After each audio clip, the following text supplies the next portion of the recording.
Hey everybody, welcome back. Master Geek here. I'm going to be doing the second review for the character sheets that came with the D&D Next playtest package.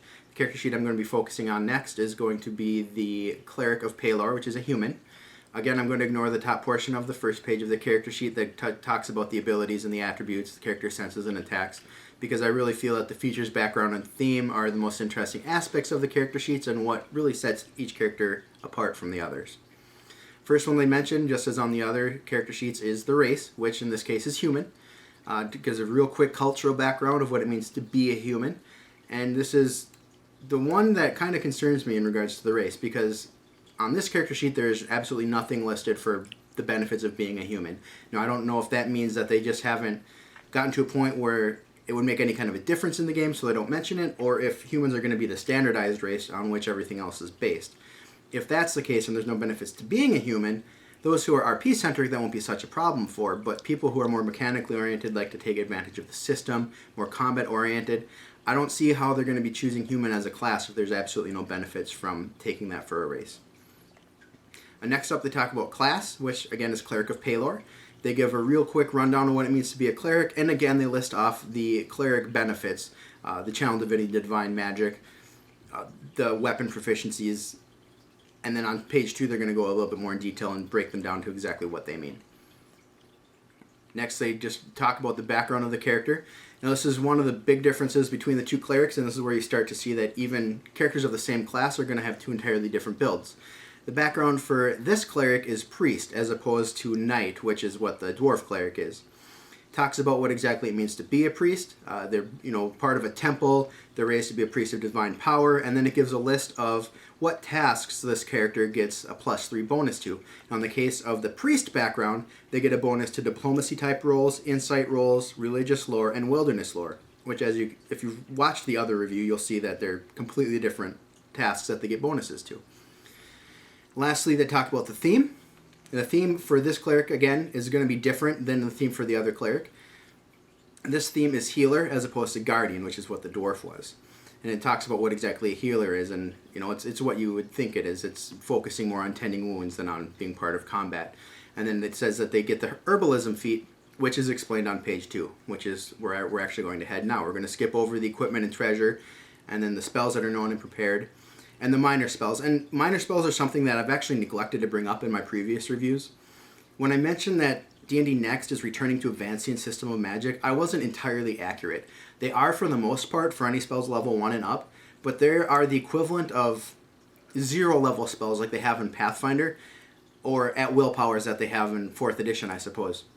And what these are minor spells or cantrips, basically, that are so ingrained into a spellcaster's mind that they don't have to memorize them. They can just cast them whenever they want.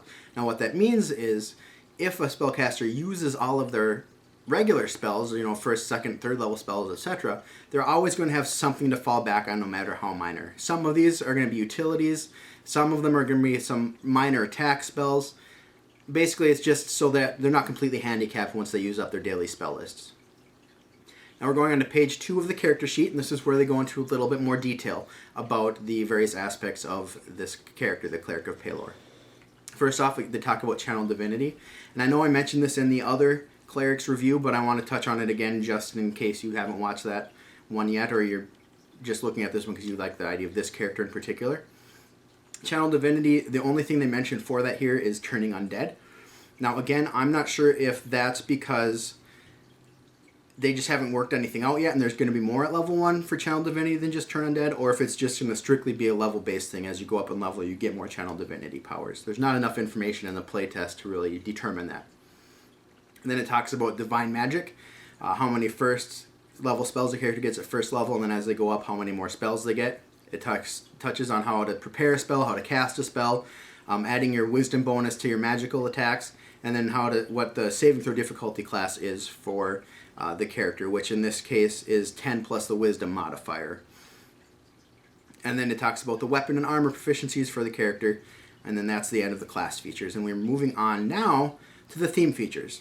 Now again, this is, as I mentioned just a bit ago, the first time you start seeing the bigger differences between the two different types of clerics that are included in the package. This cleric's theme is herbalist, and what that grants them is the herbalism feat. And what that is you can spend an hour creating up to 3 objects. And then the combination of objects you have to choose from is an antitoxin, a healing potion, or a healer's kit. Again, a healer's kit allows characters to spend their hit dice, kind of like healing surges in 4th edition. Moving on to the background feature. This is the background feature of Priest. Now, if you remember when I talked about the dwarf, his background feature was Knight, and that got free room and board for him and his party. Well, the Priest's background feature is Temple Services. It's somewhat similar to that of the Knight, except instead of free room and board, the Cleric and his party is going to get free healing, care, and religious services when they're at a temple of that particular deity. Again, not combat related, strictly RP, some utility stuff, but nothing that would be at all useful in combat. Now, the very last section of the character sheet is going to be what this cleric gets as he goes up in level. It says what he gets at level 2, and it says what he gets at level 3. Now, at level 2, this cleric gets something called Channel Radiance, and what it is he can take an action to cause a burst of sunlight to flash out from him in a 20-foot sphere, and then creatures in that area take 1d8 plus his wisdom modifier in radiant damage, or if they make a successful constitution save, they take half damage. In level 3, he gets Healer's Touch, which is another feat, and what this does is it gives him a knack for healing, and whenever he rolls dice to determine how much healing a spell, magic item, or something else does, he doesn't roll the dice. Instead, he just takes the maximum possible result. That's it for this character sheet. Again, it ends with playtest notes where you can jot down ideas for the character, or the campaign, or the adventure, I should say, in general. But that's really all there is to the Cleric of Pelor. Again, if you keep watching, I'm going to be doing 3 more reviews, 1 for each of the remaining characters. And then that'll be about it for the D&D playtest package, except for maybe the bestiary, which might be part of the overall review once I do the playtest, or there might actually be its own separate review. I have to look at the document a little bit more in depth before I decide. Other than that, guys, hope you enjoyed watching, and keep your eyes peeled. Have a great day.